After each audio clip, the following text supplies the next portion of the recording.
Good evening, and welcome to this Monday session of our Mental Health Monday series with the Atlanta Suburban Alumni Chapter. My name is Rashawn Mitchell Jefferson, and I am the Physical and Mental Health Chair. Tonight's topic is Black men and mental health. We have Andrew Walker, Andrew Gordon and Lamar Walker as our panelists this evening. And our discussion will be moderated by Nadia Barnett. So we hope that you enjoy this topic and please chime in, and we look forward to all your questions in our chat. Thank you so much, Rashawn. Welcome everyone back to our Mental Health Mondays. We have awesome panelists here today to help facilitate this discussion, and hopefully you all will leave today with additional knowledge that you were not aware of before, and possibly with the spirit of helping someone else. I'm going to start by introducing Mr. Andrew Gordon. He is a licensed professional counselor here in the state of Georgia. He has a passion for mental health that began at Fort Valley State University, where he earned his Bachelor's of Arts degree in psychology. After spending some time in the clinical field, he later pursued his master's degree in school counseling. Today, as a licensed professional counselor and as a mental health advocate, he has launched his own therapy practice called the Yellow Bridge Therapy Center. And over the past 10 years, he has helped improve the lives of hundreds of individuals and families. Mr. Gordon specializes in working with young adult males dealing with anxiety, depression, and relationship issues. In addition, his most memorable accomplishments in the business is hosting a fatherhood workshop to provide an outlet for fathers to share and socialize with other fathers. He can be found on on Therapy for Black Men and Instagram _be_the_bridge_. He is the father of two, a husband, and we welcome Mr. Gordon with us tonight. Our next panelist is Mr. Lamar Walker, a licensed professional counselor and certified professional counselor supervisor here in the state of Georgia. He has nearly a decade of counseling experiences providing individual, group, marriage, and family counseling. Mr. Walker works with clients presenting with treatment concerns such as depression, anxiety, personality disorders, and substance or chemical dependency and recovery. Additionally, his professional experience includes work with trauma, grief, sexual abuse, domestic violence, and self-mutilation or injury. Mr. Walker is also trained to address marital discord, relationship distress, and family conflict. His goal for therapy is fostering personal growth, facilitating the realization of individual potential, enhancing communication, and strengthening interpersonal relationships. Welcome, Mr. Lamar Walker. Both of you bring a wealth of knowledge and experience and training to help us understand more how we, the community, women, Black women, mothers, sisters, daughters, can support the men in our lives that we love and care for. In general, I will say that therapy seems to be almost on a fad. More people are talking about or sharing that they have a therapist, a life coach, or someone that's helping them that is not related to them. And I wonder, just to kind of get our conversation going, what have you all seen in your practice in the field as it relates to men coming to therapy? Whoever wants to start with us. I can go first. Okay. Good evening, everyone. Thank you all for having me. Thank you, Miss Nadia and Miss Rashawn. I definitely have seen many more men coming to therapy, whether it be on their own merit, or I've had grown men and their mothers call. I've had fathers call for their sons or daughters to get them services because they know it's necessary. And so to answer your question, yes, I have. Wonderful. Like you mentioned, I see a good push for family members to kind of say, hey, we need to do this. A lot of times, some of the clients that I see, the wives say, hey, you need to go to therapy or else. or, there's that type of conversation. So it's like, it has to happen. It needs to happen. So things have occurred that have said, hey, you get in there, you do that because something's not right. And then there's a few that come in and they're a little skeptical about it. They're like, someone said I should do this. Let me try it. Let me see what's going on. And then, after a time, they kind of relax and they say, okay, I don't know why I didn't do this sooner, but yeah. Right. And I had an assumption that loved ones can be a very positive catalyst for men engaging in therapy or therapeutic services. And so that was one of the reasons why I was adamant about starting off our new sorrel year with this topic. We do have a question that came up in the chat. It's in reference to how do we remove the stigma behind therapy? So I guess we can take that with therapy in general and then therapy for men, because I assume that it's probably a little bit different. I mean, it starts with the conversation, like just having those conversations, like, hey, I just got a new grill for the summer.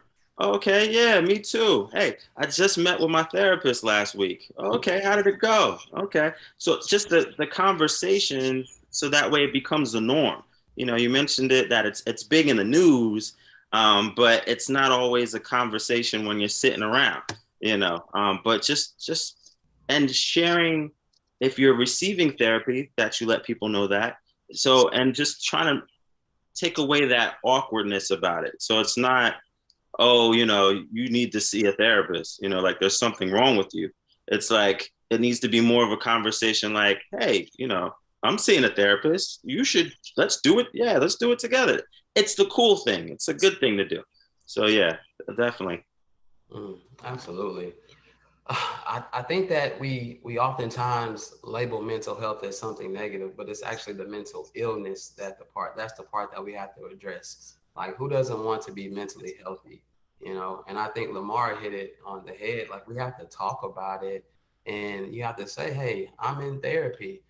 So often I'll have a friend that calls me and wants services, and because of conflicts, I try to say, hey, let me help you find someone. And so they're like, and so what I've learned to do is, as long as I have them on the phone, let's go ahead and call somebody right now. Let's go ahead and call an agency, one of these providers, somebody on Psychology Today, therapy for Black men, therapy for Black girls. Let's call someone. And, once I get them on the phone and they talk to the provider, they're like, yo, Drew, like, you just did something in 3 minutes that takes people 10 years to do. And so, I truly believe in, talking about, what we're doing here. And it's not just, that's something bad. Like, when something is going well, when life is good, you should get in counseling. I have my own therapist. As a therapist, I have a therapist. A doctor got a doctor, right, Nadia? Absolutely, absolutely. And I will also share, as a therapist, someone in counselor education in the field of mental health, I have a therapist as well. And I am very open and sharing. Yes, thank you, Lamar. I'm very open and sharing that to help normalize this as a part of a healthy lifestyle, right? We go to the doctor and get checked out, every year annually. So we get our physical checked out, but we also need to make sure that we are having our mental health checked out as well and addressing those needs. So we have a couple of questions coming through. Let me start with the stigma related to Black men in therapy. And how do both of you in your practice make men decrease the anxiety that they have about what it is they're walking into? So what are some of your thoughts related to the stigma for Black men seeking therapy? And then how do you decrease their anxiety when they take that first step and they come into your office? I like to tell them the game plan. Mm-hmm. So we talk about what does this entail? What are we doing? You know, what when we sit down, this is my expectations of you, and this is, let me find out what your expectations of me, and let me explain what's going on. So it's kind of, it's, you go through it with the consent for treatment, just having that conversation of this is what it's about. And I let them know we're having conversations, you know, just as if you went to the barbershop, if you were, you know, if you were sitting down with some of the fellas just talking, we're just having some conversations, and normalizing these conversations and letting them know, hey, this is a safe space, you know, your wife isn't going to call and ask any questions, and I'm not going to tell her anything. You know, your parents, your family aren't going to get to know what we're talking about here. This is safe. We're good. And just letting them know they don't have to be so guarded about what they talk about, because, you know, everything goes. We're good. And just continue down that path. Yeah, I like how you set the game plan. Can y'all hear me okay? Yes. Yeah. Yeah, I start off the same way. I try to make it as comfortable as possible. I really try to be my authentic self. You know, I talk to them how I would talk to a friend. Mm-hmm. I can't give them all that jargon just yet, because they're not ready for it. You got to warm them up. Let them know that, hey, this is gonna be a process, and you know, if you're willing to work, I'm willing to work with you, and you know, we're gonna, address those goals and concerns that you have.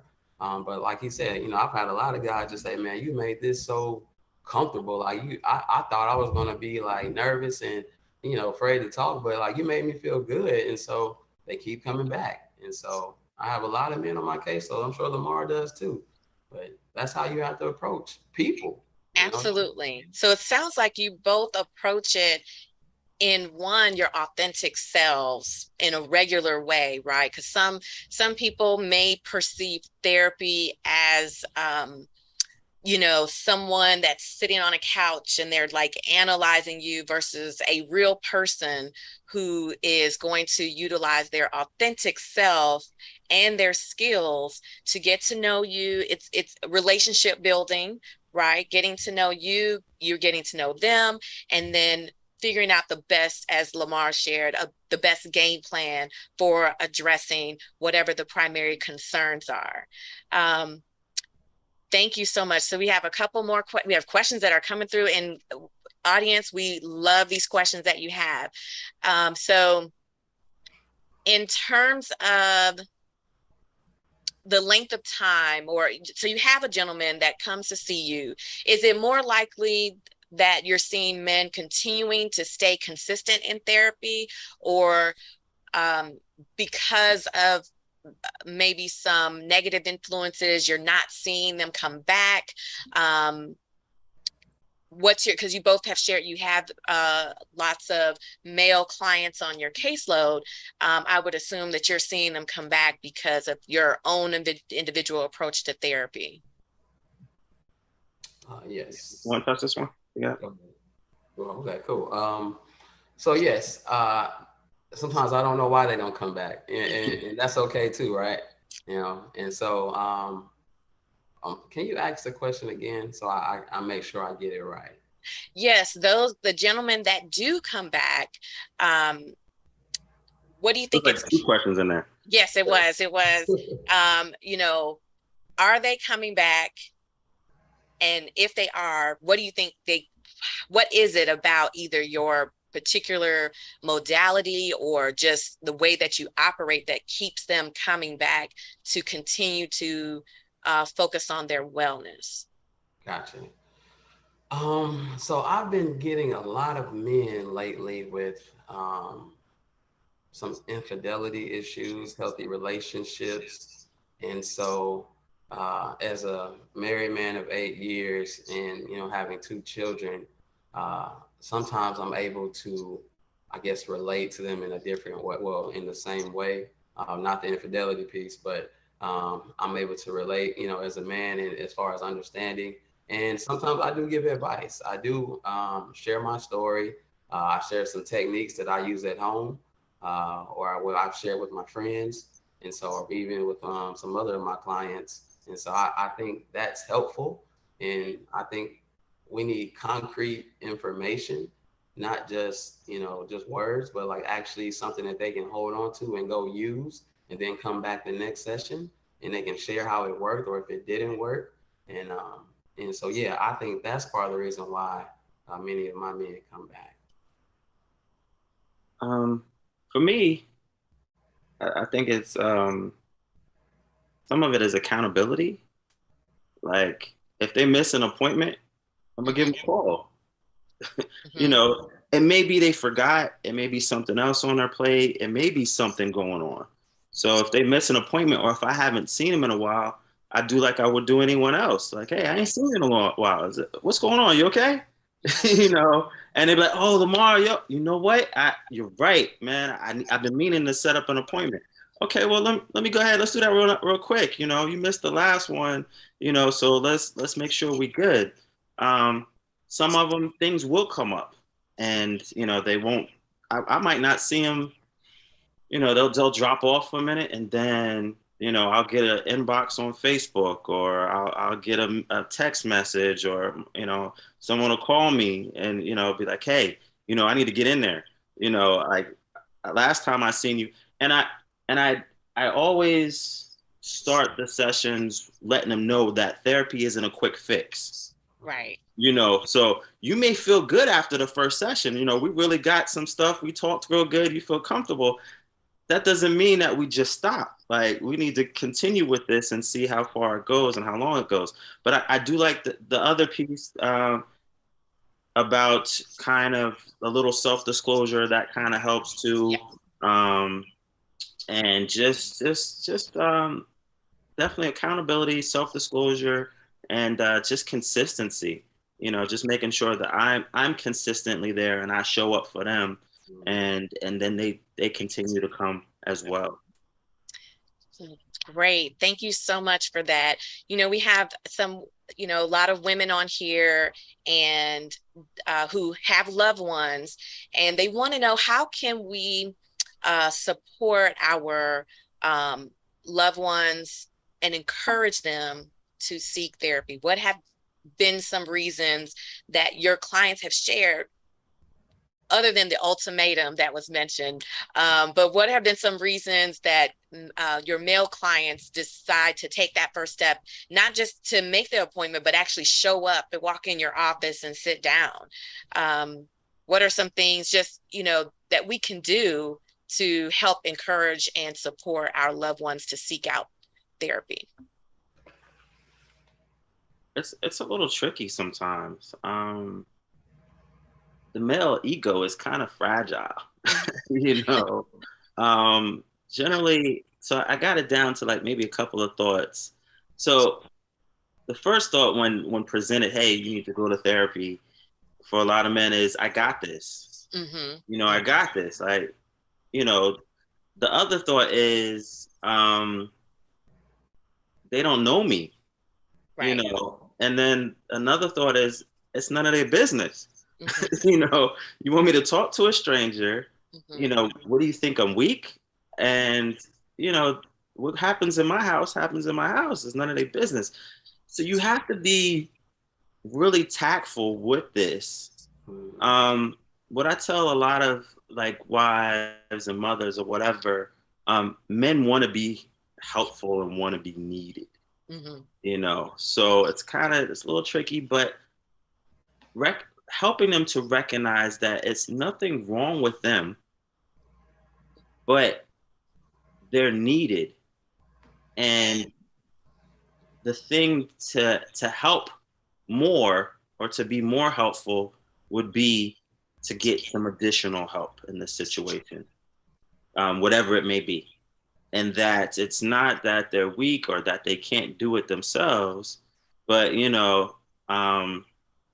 sometimes you may need a coach, you may need somebody to kind of point something out to you or whatever, and just recognizing, hey, we tried this, we tried this, we tried this. Hey, let's give this a try, and say, hey, let's, just real trying to show the benefits too of talking to someone else as helpful. And the other little sneaky trick is try to do it like like couples or therapy or family counseling. You know, you kind of bring them along with you. Hey, I need some support. Like, can you come with me? Yeah. Oh yeah, honey, I got you. You know, I'm gonna support you. You know, because in his mind, there's nothing wrong with me. There's something wrong with you. Mm-hmm. But yeah, while we sitting down, we talking.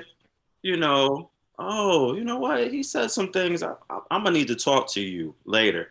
You know, and I always throw that in there when I do couples counseling or family counseling. Like, hey, I do individual too. You know, there's some things that maybe me and you could talk about. Oh, okay, cool. Yeah, let's do that. You know, so there's a couple of ways to do it. Absolutely. Thank you. Yeah. Okay. So yeah, absolutely what he said. But I started with attacking those core beliefs as well. Yes. You know, and what is your, you know, your mindset coming in? What do you think about somebody that talks to a therapist? Like, what do you think about therapy? You know, and you know, how would you? Yeah, you don't really care for therapy right now, but you know, if you did, you know, and how would you like for it to go? And you know, what would you like for me? Like, what kind of questions would you like for me to ask you? You know, and you know, oftentimes we get into like sports topics, and so that's simple. You know, we can definitely go there. And I think how Lamar said earlier, like he really tries to like be in tune with his clients. So if they don't show up, he calls. What I've started doing is like if they mention something, a book, something, you know, podcast, I go listen to it. You know, I go read that book with them. And so that way I can truly engage with them. And I do that with kids too. And so like that's how I really try to connect on a different level as well. Yeah, it works great. Like I'm on all the hip hop songs and stuff. Yeah. I might not know what they're saying or what it means, mm-hmm. But man, I got a playlist that's mean, and my kids be looking at me like, "How do you know that song?" Oh, don't worry about it. Don't worry about it. Right. Yeah. So you both hinted at vulnerability. Is that a place that has been difficult to either tap into, or a space that you start when working with a male client, that possibly the fear of being vulnerable, the fear of opening up, the fear of not being that strong person, not being whatever the preconceived notions are, or the ideal self or that they would like to present. How do we tap into or help our loved ones tap into it's okay to be vulnerable? And in that vulnerability, that's where we work. 4 different questions in that one. I'm trying. I apologize. I can get carried away. So, vulnerability. No, that's right. You're right. Let me see. Vulnerability. How do we crack into that vulnerability with the men that we love in our lives, to bypass all the ego and get to the real? Right. With vulnerability for me, again, I go back to the beliefs, their belief system. Where did it start? What was the life experience? What was that emotional experience that created that belief in them? Go back to high school, middle school. You know, if you were called weak or soft, if you were crying, or if you were talking to the school counselor like you were crazy or something wrong with you. So like, where did that thought or that belief come from, which created that vulnerability? Well, you know, you're not wanting to be vulnerable because you think that somebody's going to make fun of you. They're going to say something negative about you. And so we start there. And I'm also a man, so I understand what that's like. I remember joning, you know, I remember, you know, they call it bullying now, but I remember joning, like, you know what I mean? So yeah. Like, you know, being able to go back with them, also understanding, you know, teaching them rational versus irrational beliefs, you know, and how those affect your mind and, you know, as far as your day to day. So, yeah, that's where I would start. And go ahead, Lamar. I'm trying to think about it. I don't go there yet. Uh-huh. I try not to go there right away. Right. For me, so, and this is kind of the way I explain the journey for them. Mm-hmm. I need to create a solid foundation, a solid base.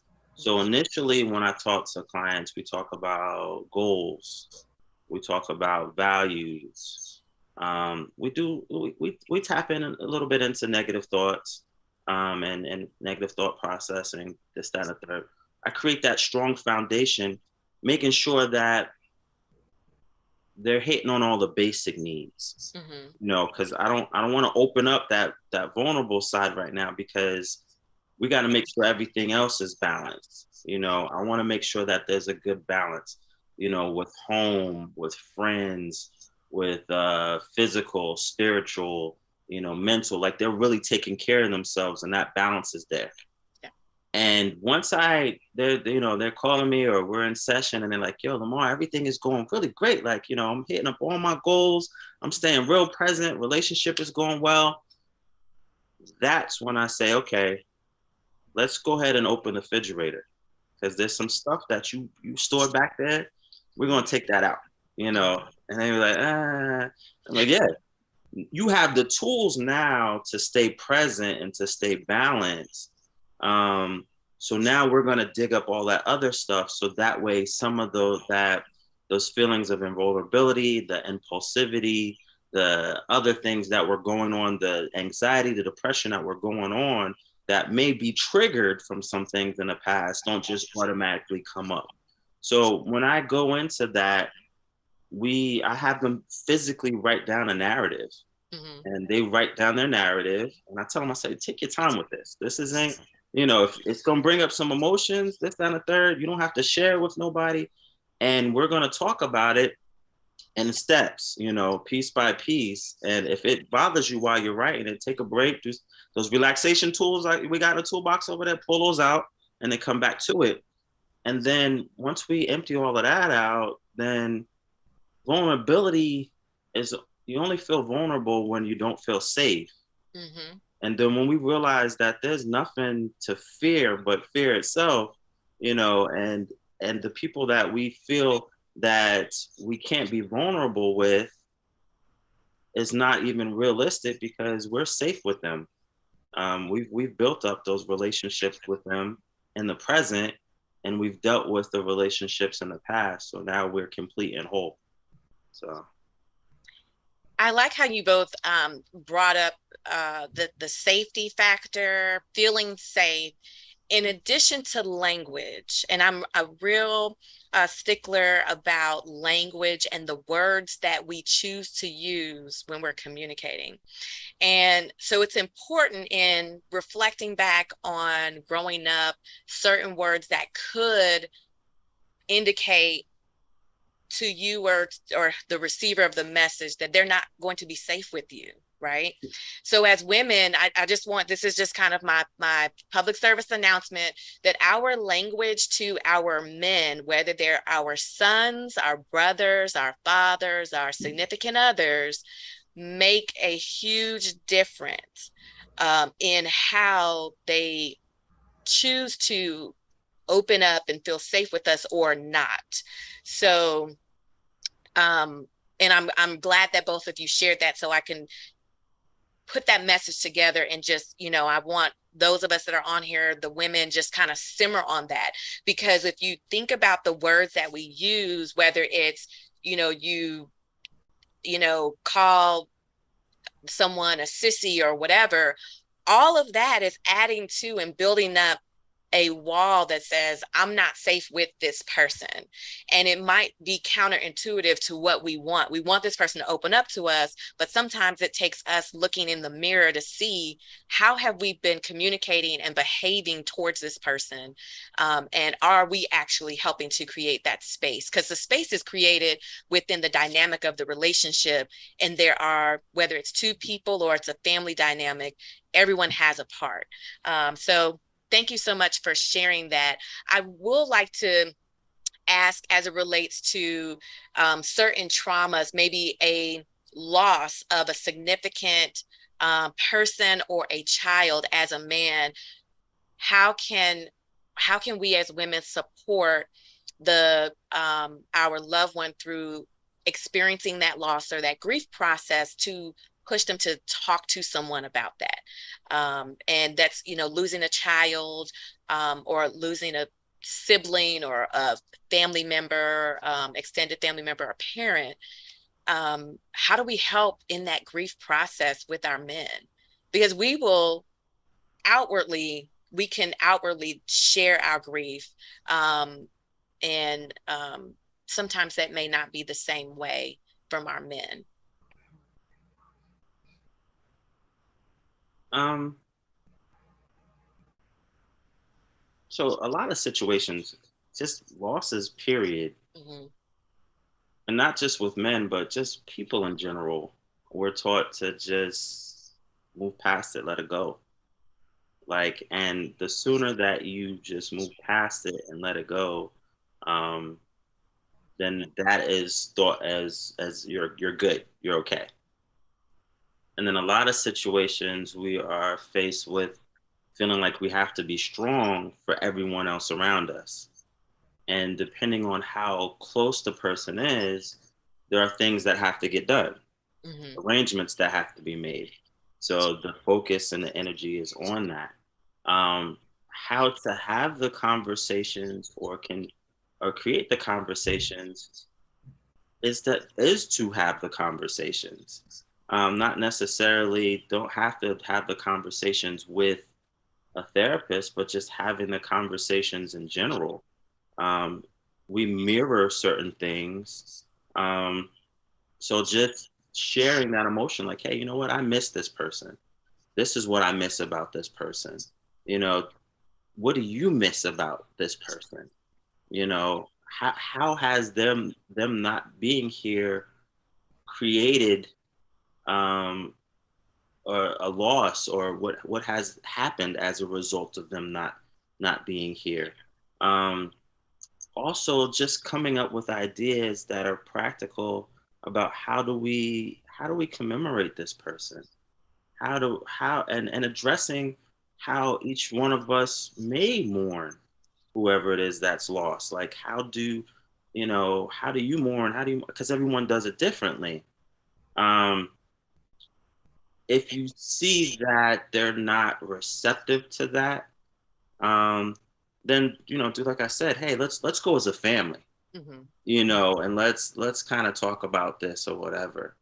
Or I'm noticing, you may notice some other things that may need to be addressed. Okay, like he's isolating himself a little bit more, or he's a little bit more irritable, or he's drinking a little bit more, or whatever symptoms that show, okay, something ain't right, and this happened right after this loss. Mm-hmm. So hey, let's go see how we can fix this stuff. It may not, I'm not saying it's because this person passed, but let's just check this out and make sure. Let's just, let's do a checkup, like a regular physical or whatever. And that's what some of the guys, when they come in, they say, hey, I just need to do a checkup, like, hey, my wife said, hey, let me just go check this out. And as we start talking, well, yeah, I just lost my mom last week. Oh, okay.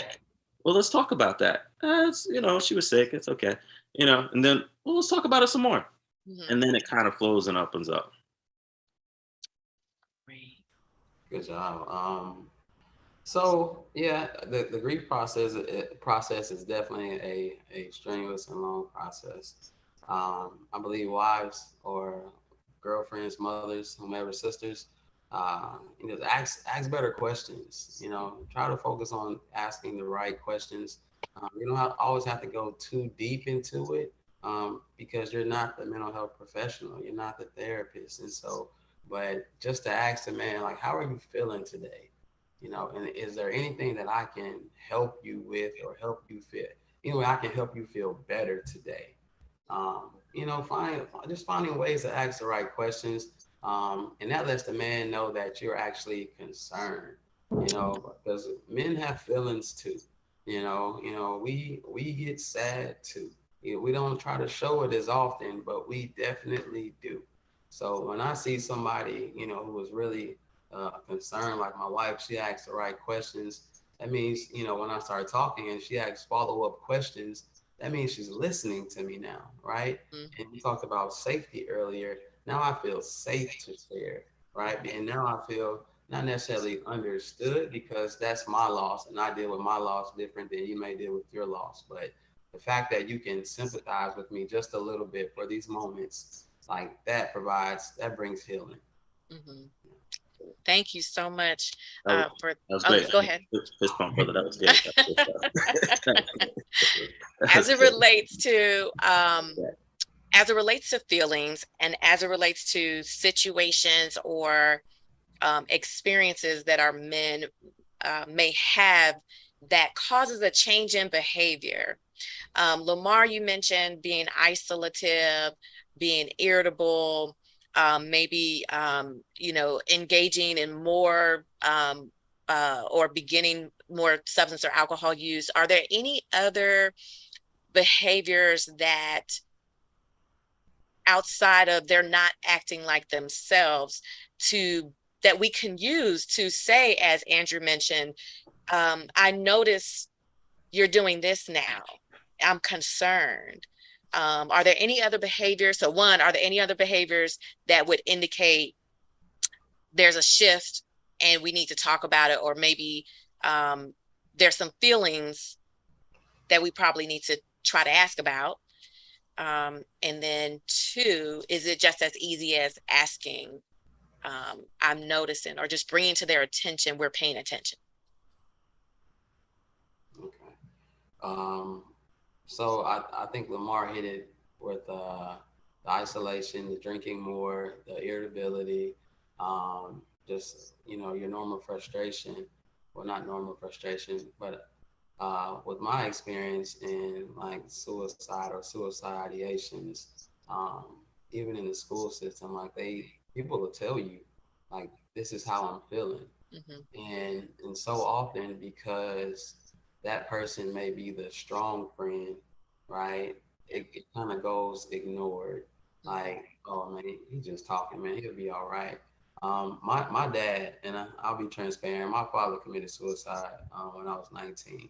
Sorry to Um, hear that. and thank you. He was a barber. He owned his own barber shop, and like he was telling the guys up there, I'm not feeling myself. I'm not sleeping. Thinking about, I'm gonna kill myself, like, because I can't deal with these symptoms too much longer.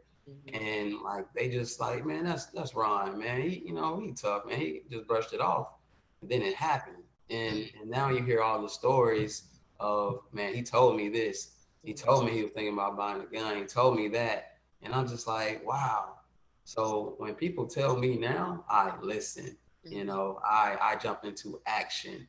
We're gonna figure this thing out, because like the pain of losing the person, I think, I've never, never had a gun in my head, nothing like that. But I feel like that pain is so much worse than the actual act of doing it. And so the people that you leave behind their experience is much worse, and it's longer because we're still living, right? It's almost Yep. like survivor's remorse in a sense as well. So yes, people, they will tell you at times. So listen. I like that. Listen. Lamar? So you mentioned the behaviors, but before you mentioned the behaviors, you were talking about experiences. And I'm a little ADHD sometimes. So I jotted down experience, but then I also jotted down behaviors, but I was still kind of stuck on that experiences piece. Said the Yes. shift. Yeah. Shift. So Yeah.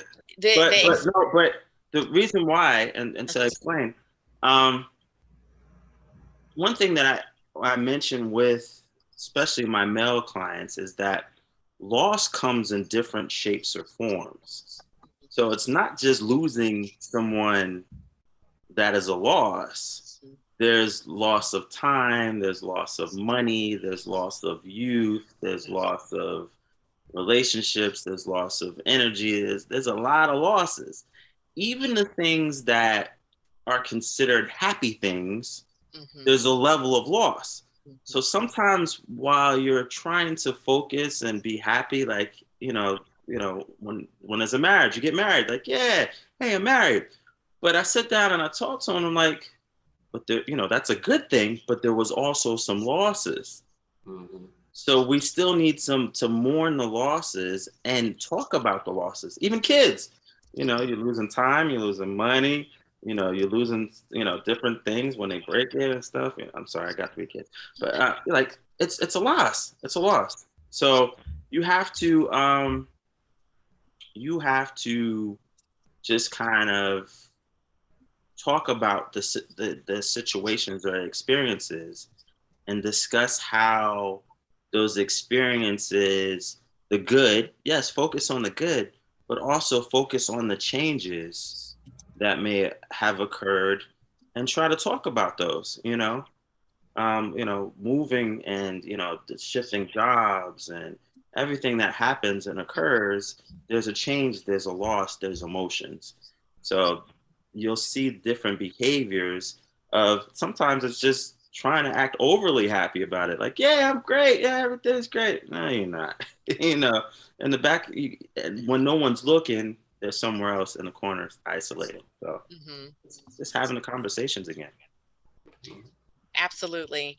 And it's interesting that you identified that I was talking about experiences and I jumped to behaviors, because I think sometimes for people on the outside, for men, you can hold all of that in. And so it's like, okay, what can we see? What are some things that we can see as evident that, yes, you've had this loss, whether it be losing a marriage through a divorce, or as you mentioned, someone getting married and so the friend group is breaking up, or whatever it might be.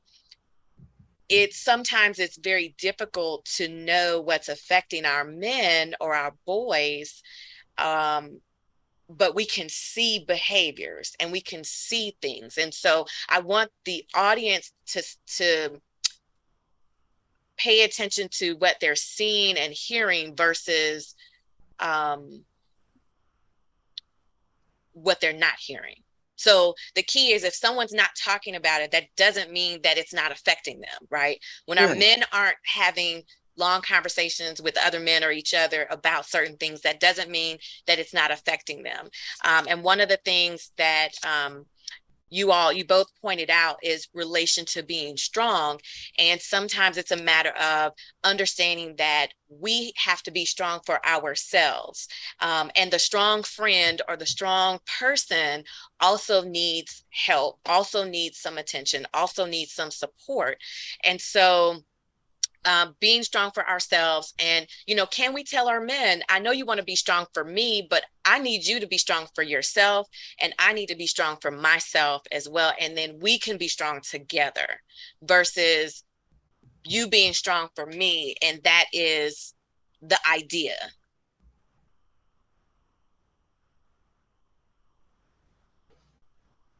I mean, it's tricky. It's a tricky balance. Like, to tell a man not to be strong, you know. But and the motives for being strong, or I think what needs to happen is redefining what strength is. It's not and not and it's awfully strong to allow yourself to open up. It takes more strength than that. So just more redefining what strength is the most important thing in that process. And the fact that shutting down, not opening up, isn't making you stronger, so to speak. It's actually creating a level of weakness inside. Great point. Thank you. Thank you. We have, going back to the chat, as it relates to generational differences with perspectives on therapy. So we're talking about our baby boomers that are still in our lives, or our parents that may be in the previous generation. How can we support them in the space of going to therapy. This generational group who at the time of their, prime, therapy wasn't what it is today. For me, I haven't had too many seasoned veterans that I worked with, but the ones that I did, I felt like it was a slower process because we're different in age for sure, but it required much more understanding. So it required me to ask many more questions that were productive and effective, but still like it was a slow process. And so I don't know if I can truly answer this question how it deserves to be answered. So I would definitely pass this one on. My OGs, like when the OGs come Right. I got a couple of them. Okay. I got one. So what I had to do for him, it was a slow process. And there's a couple other ones that come to mind too. But one in particular, I do a men's group, and he every time we get in, he shares.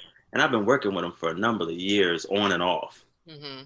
And initially, he told me, he's like, Lamar, I was bluffing you. Like, I wasn't really, I wasn't buying all the stuff you were telling me.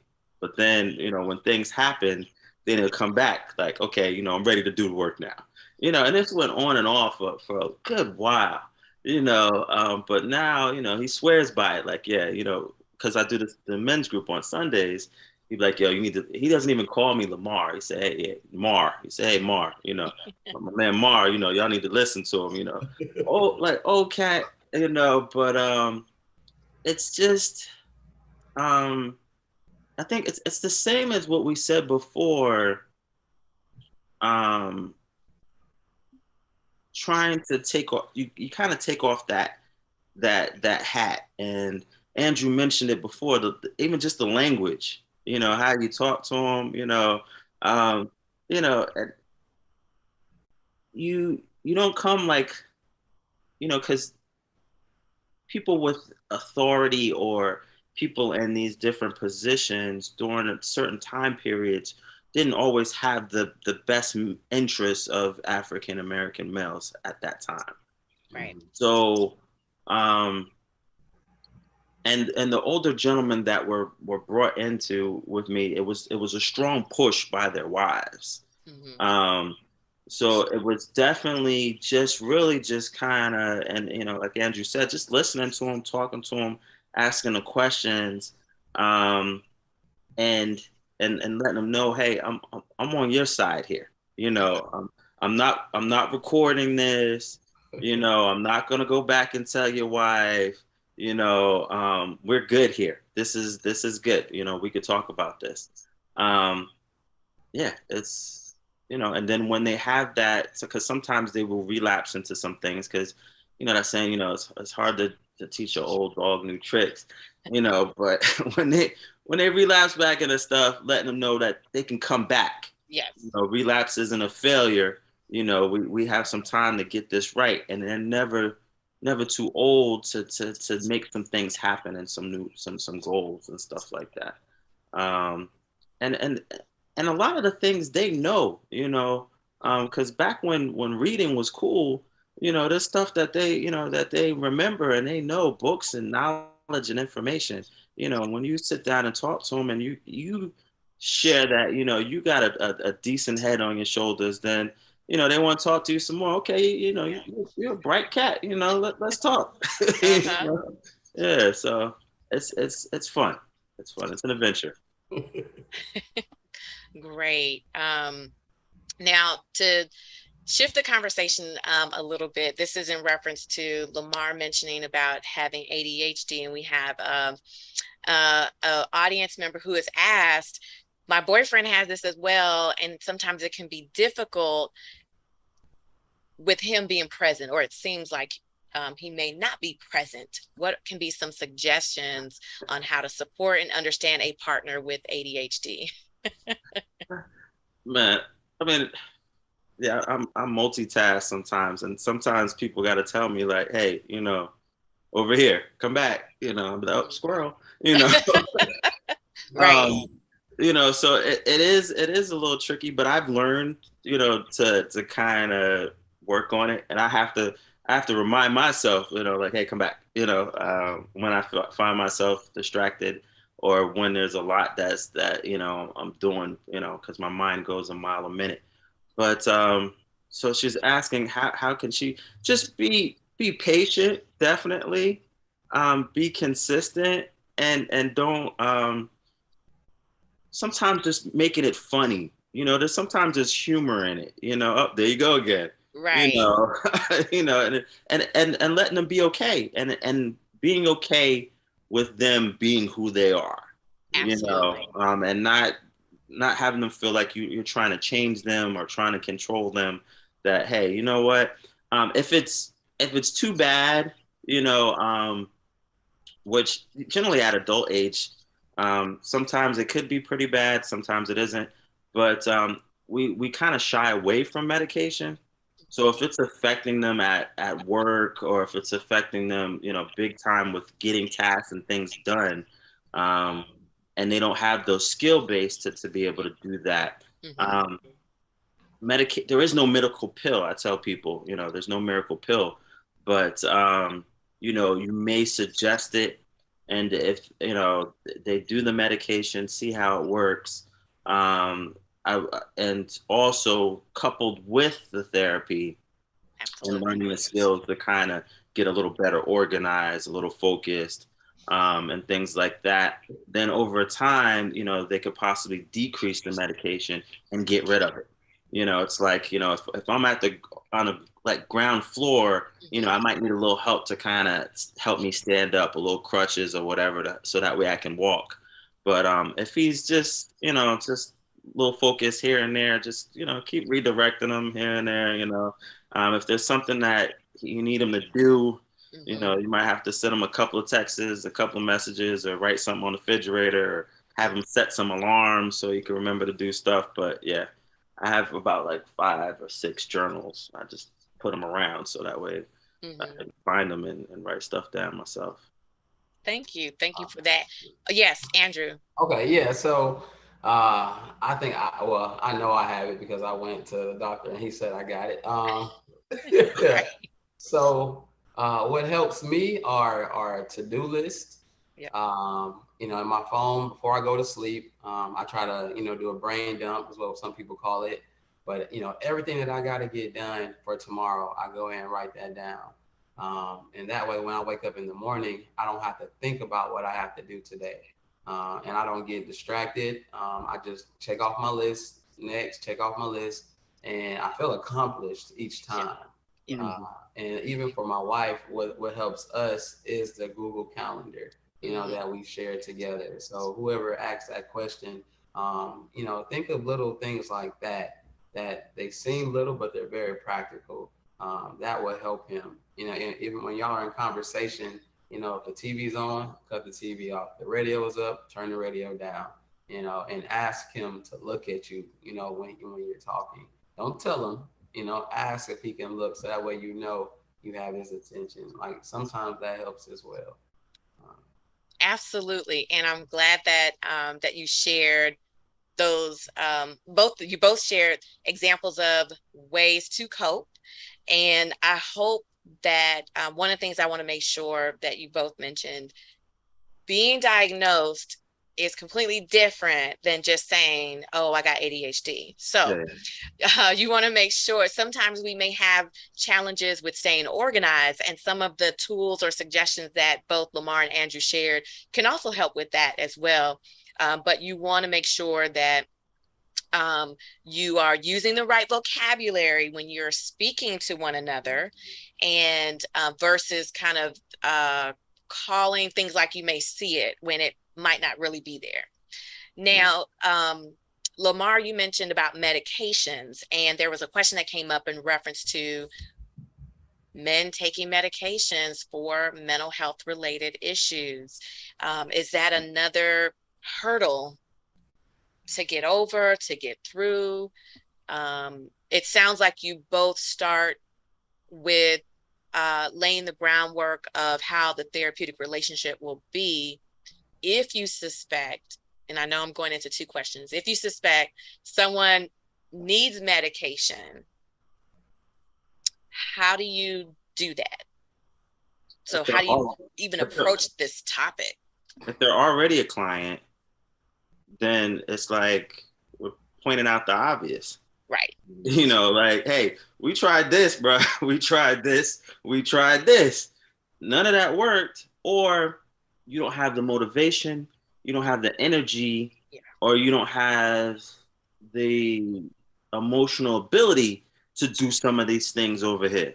So we need to figure out something else. We got to change the plan. You know, if we want to go ahead and make that touchdown, we got to figure out a different play like this, you know. Or, you know, I may say, hey, maybe it's me. You know, maybe we may need to switch to another therapist. Maybe what I'm doing ain't working for you. You know, of course, they say that's not the case. And then, you know, then I suggest medicate like a psychiatrist. You know, I have a couple on that I know they'll feel comfortable with. You know, some, you know, either African American or, you know, or psychiatrists of color, you know, that ain't just going to just automatically just, hey, you know, here you go.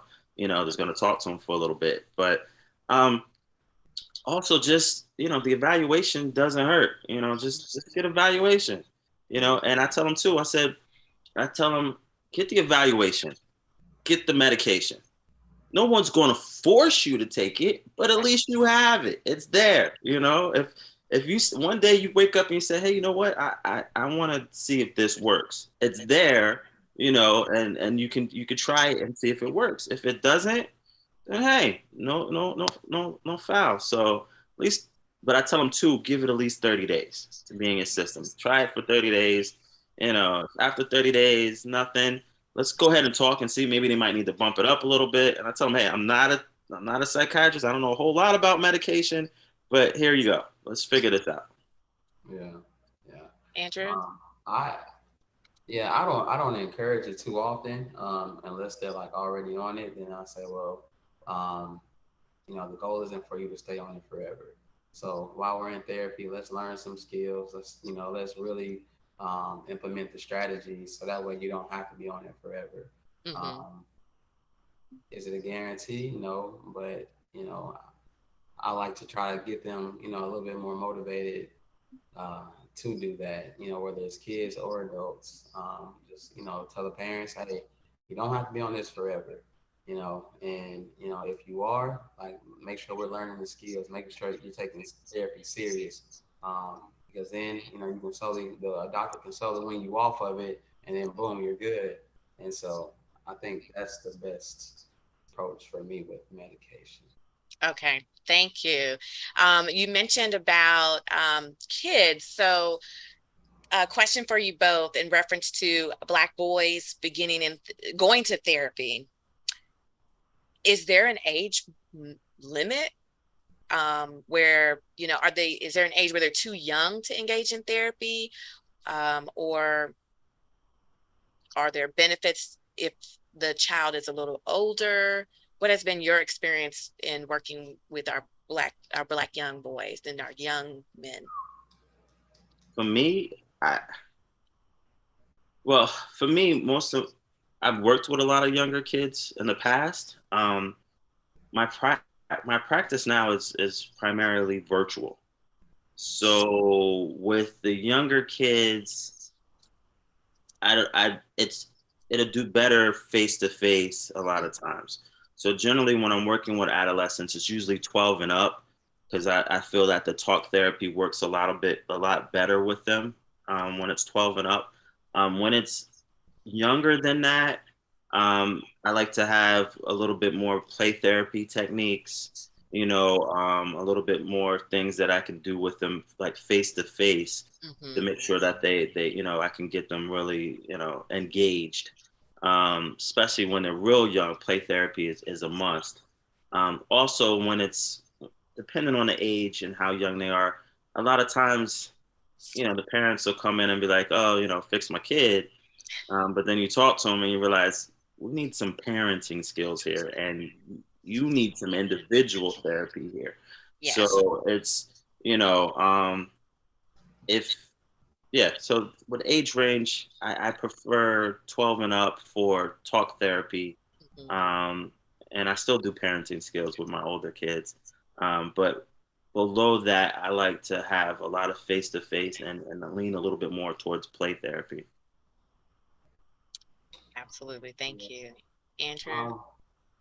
It can be a challenge at times. I definitely, from going from in person to virtual, I think what Lamar said was critical, that the parents are the main ones that need the therapy, because oftentimes a kid comes in not thinking that there's anything wrong with them, regardless of if they just witnessed a death or, had some sexual trauma. Like, the kids they are resilient, but they haven't fully learned how to process what took place. And so I think family counseling is critical in those moments.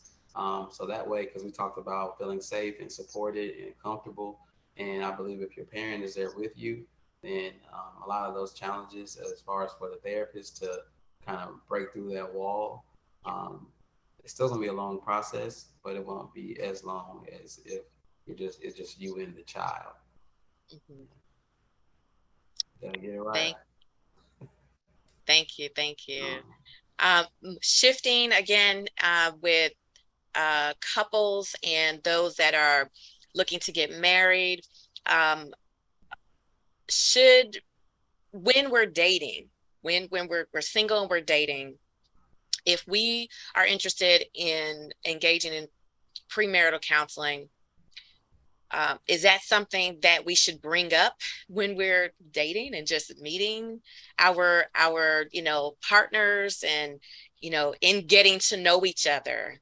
Is that important to say, if we're both wanting to date for the purposes of finding our spouse, do we then bring up that premarital counseling is something that we also see in that picture as well? It won't, my thought is, it won't hurt to talk about it, but also timing.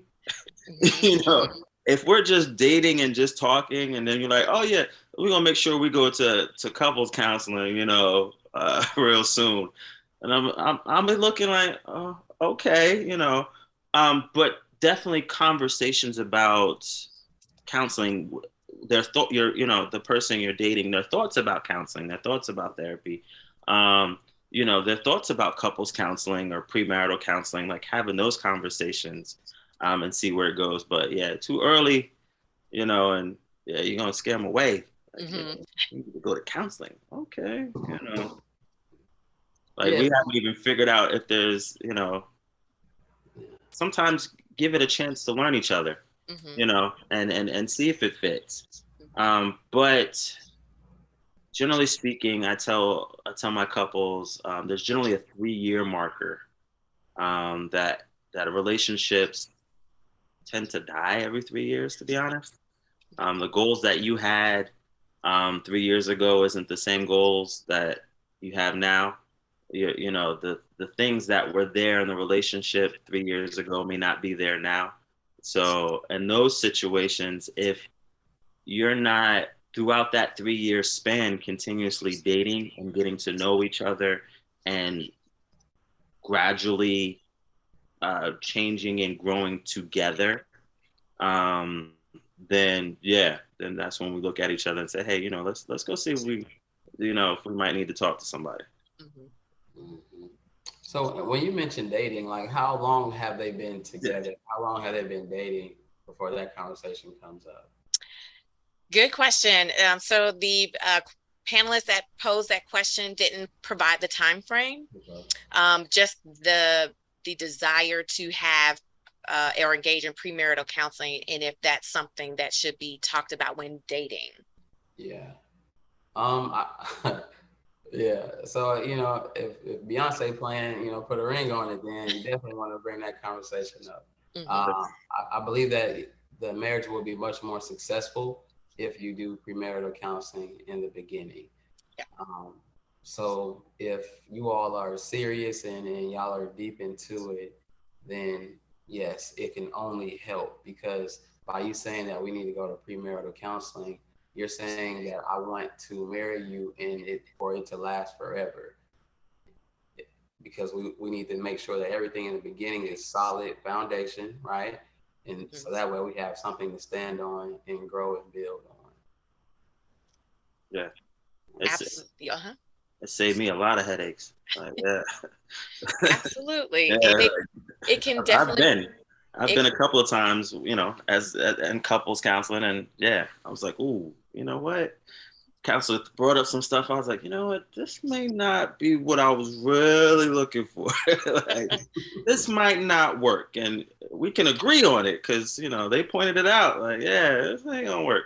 So yeah, it's definitely helpful. But yeah, if you put a ring on it, you might want to get a couple of tools. Like Andrew said, like let's make sure we're good. Let's have everything in play to make sure that we can maintain. Yeah. Absolutely. And it will be a good way to start that behavior of seeking therapy as a couple, for support. Getting down to our last few questions, I do want to ask in reference to, as therapists and operating in the space of our society, Black men, our culture that has been very brutal towards Black men, Black women. How do you take care of yourself to help you to avoid any secondary trauma that you may experience from your clients, but also to help block out the trauma that's happening in our country so that it won't impact your work with your clients? So 2 questions, blocking out trauma that may happen from working with clients, and also blocking out potential trauma that could be imposed on you from our culture and our society.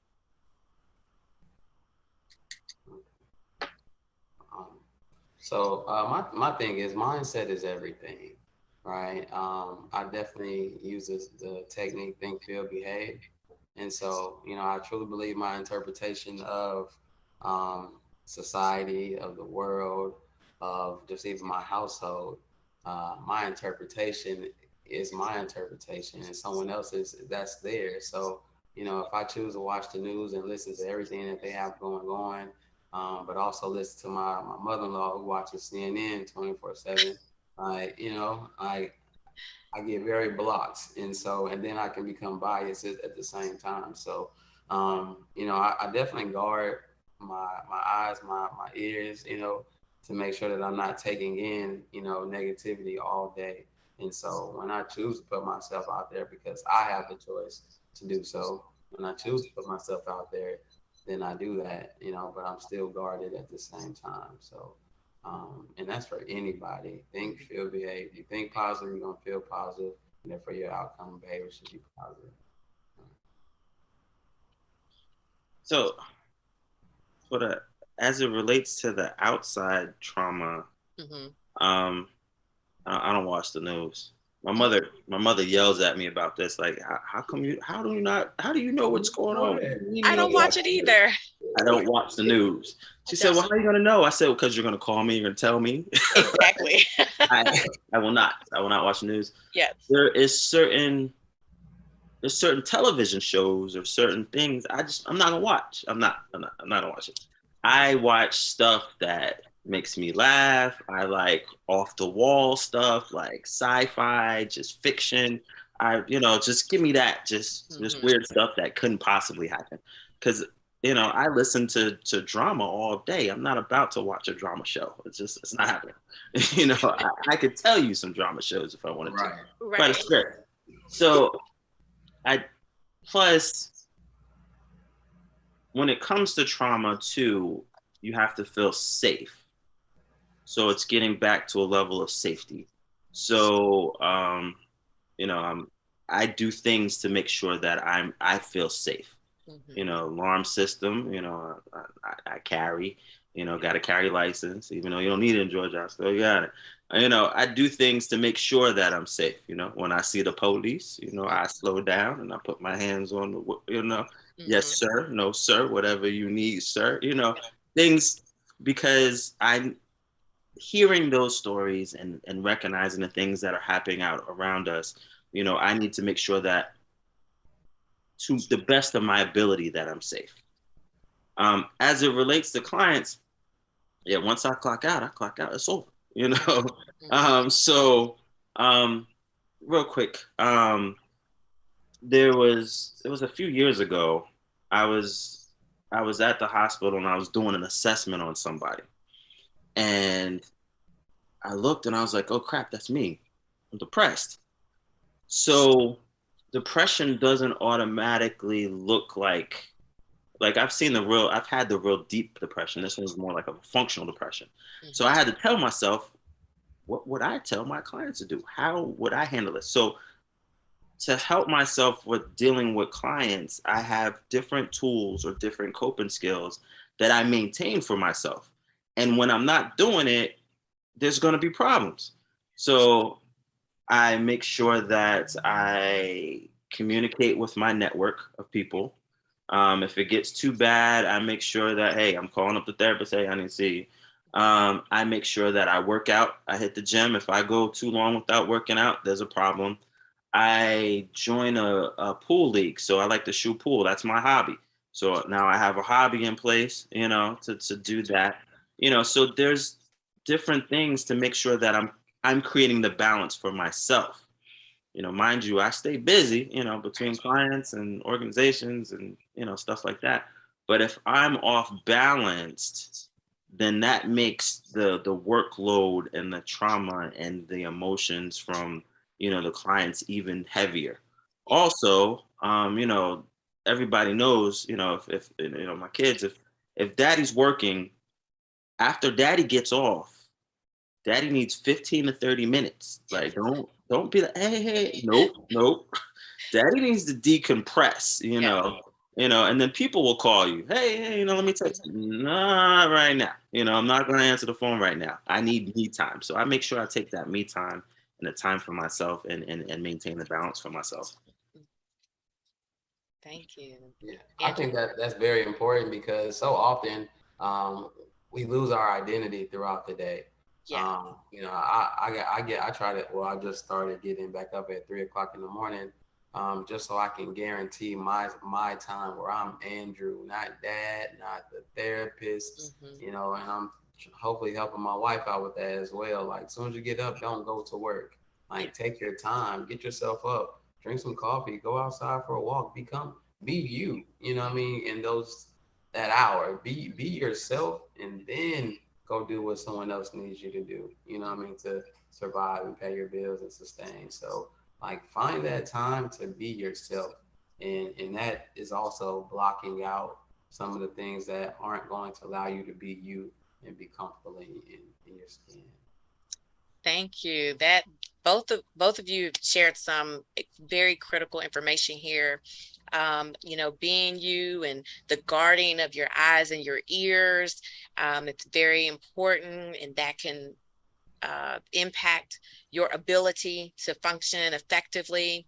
As it relates to, I want to pivot back onto suicide, since this is Suicide Awareness Month for September. Any recommendations for those of us that may encounter someone who shares discussion or talk along the lines of not wanting to be here anymore? I think we've seen several, let me say this, social media has allowed us to see things that we wouldn't normally see. And some things that we see, we probably shouldn't see. And so that, means that we've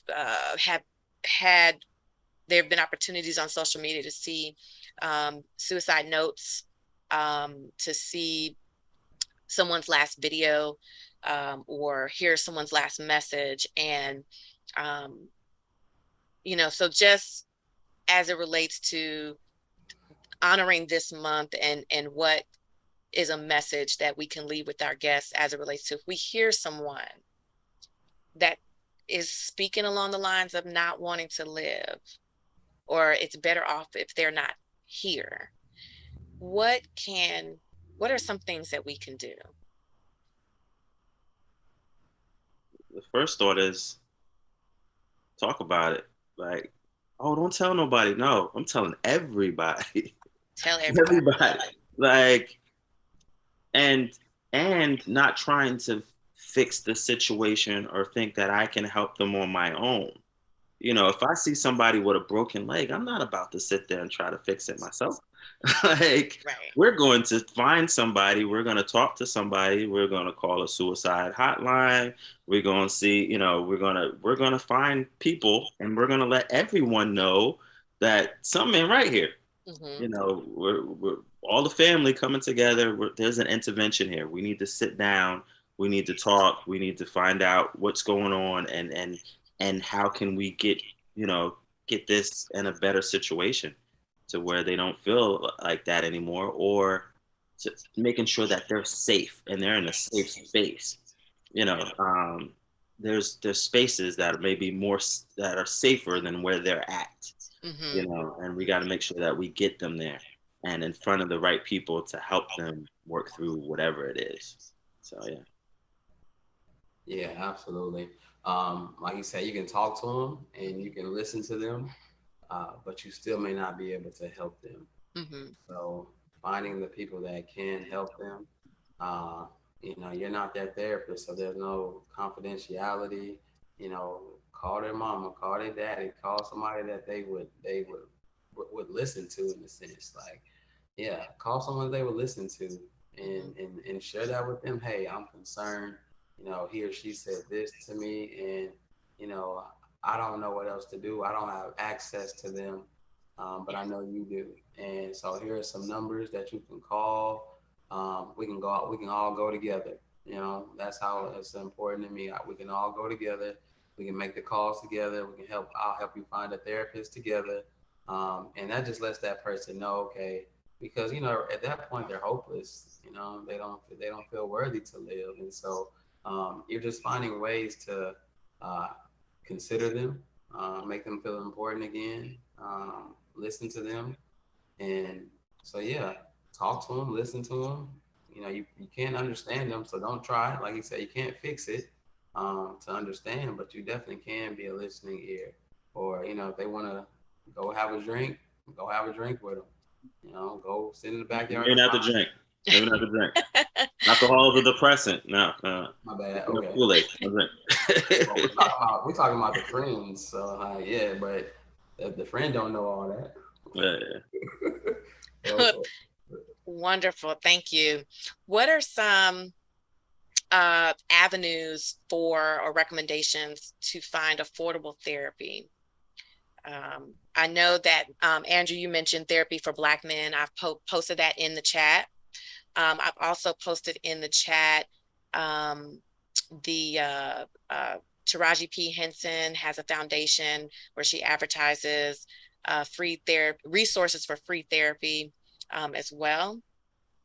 Do you know any others or any avenues to access mental health services? I think there's one called Impact, if I'm not mistaken. There's also, you know, just getting on, what is it, the Department of Mental Health, and looking on there. There's, you know, and just call a therapist. Like, some of them will do some pro bono work, some of them will do sliding scales. Like, it's about, you know, just talking to them, let them know what's going on and what's happening. Like, you know, there's been plenty of times that, you know, some people call and I'll be like, you need help and I'm gonna help you. You know, you can't afford this right now, but you know, when you get a little up there, you know, we're gonna talk. So, you know, but yeah, it's just about, if you need the help and you keep looking for the help, you'll find it. You know, looking and you'll find it. You know, and just Google it. There's different apps. You know, there's BetterHelp. There's all kinds of ways to get help. I see psychologytoday.com. That's a great one. You put in your zip code and something comes up. Right. They posted in our group me the other day, Open Path, Okay. openpathcollective.org. Yeah. Okay. And then of course there's the Counseling Brothers of Atlanta that have excellent therapists there that are willing to work with everybody in the community. Absolutely. I'm going to put that in as well. We're all mental health advocates, and so we believe in helping people be mentally healthy, not mentally ill. So any way that I can help, I'm sure Lamar will help as well. We're not just therapists, but we're also resources. Absolutely. Thank you so much. I'm going to just kind of provide a quick summary of things that I hope that we all can take away before our closing provided by Dr. Cherie Hill. So, the men that we love in our lives, we need to make sure that we are listening and we're paying attention. We have a responsibility to ask, how are you feeling? Is there anything I can do to help? We want to make sure that if we feel therapy would be helpful to our loved one, suggest that we can go together, go with them, make an appointment for you both to go together or to go as a family, so that you both can hear and learn about how to incorporate seeking out therapy services and incorporating mental wellness as a part of your lives. Thank you to you both. I'm going to turn it over to Dr. Cherie Hill. Thank you so much. Yes, I echo the sentiments of Dr. Barnett. This was a great panel. I always love having new panelists and new discussion, and the question and answer box was on fire. I really appreciate you all for your own vulnerability and telling us a little bit about your own mental health journey and how you were able to find professional help. And I think that was very motivational for our audience here. I wanted to let everybody know we do have a survey, which you can see on the screen here. We'd appreciate you filling this out so that we can have better and ongoing sessions in the future. And I'd like to let you all know our next session will not be in October. October, we will have a session related to breast cancer. We will have a mobile mammography van on October 29th. So please look out for further communication regarding that on our social media pages, both Facebook as well as Instagram. And then our next Mental Health Monday session will be on the second Monday, November 14th, and this will be due to the Thanksgiving holiday falling on that third week of November. So once again, I'd like to thank our esteemed panel, as well as our lovely moderator, Dr. Nadia Barnett. And thank you all for your attention, for your time, for your engagement, both here as well as on Facebook. We couldn't do this without each and every one of you. We look forward to more prioritization of our mental health as this year continues. Thank you and have a good evening.